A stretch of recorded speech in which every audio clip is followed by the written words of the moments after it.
We're now going to go into a specific example of how Indigenous communities and scientists can come into conflict. An example dear to my heart because it's astronomy research. The epicenter of this is Mauna Kea, the highest mountain on the big island of Hawaii. This is a picture of me many years ago standing in front of the Gemini North telescope on the summit of Mauna Kea. Now, Mauna Kea is perhaps the best place on Earth for optical infrared telescopes. It's very high altitude, really smooth airflow, so it's an absolutely great place. But it's also sacred to the native Hawaiians, the indigenous people of Hawaii, of Polynesian descent. And that has led to enormous trouble. Now, it's a beautiful, desolate, high altitude place. Many very large telescopes, many of the world's biggest telescopes are located there because of its superb observing conditions.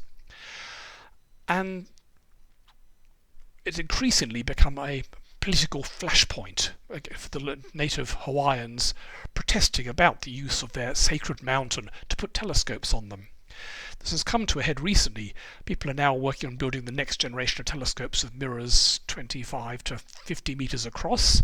And one of the three big projects to build these things, the TMT 30-meter telescope project, was supposed to be on Mauna Kea, Hawaii.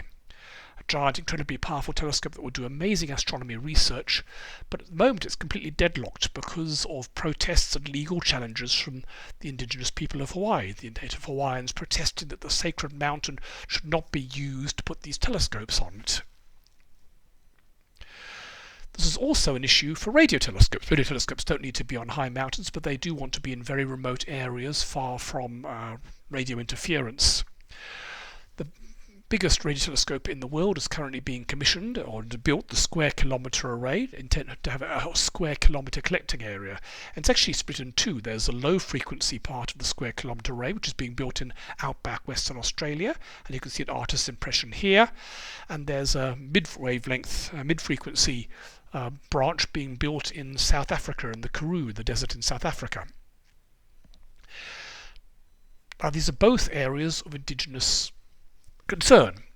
And Australia, the Australian astronomers have been working literally for decades with the indigenous people to try and build a common understanding and to consult with them and to work out how best to develop this telescope without running into trouble. And so far there have not been problems. The indigenous people have been thoroughly involved in the whole construction and it benefits them, and there have not been issues here. But in South Africa, there has been considerable local opposition to the extension of this telescope over such a large area of land. Not all of it indigenous, it's many local pastoralists have also been protesting, but it's put a major spanner in the works and slowed down construction of this.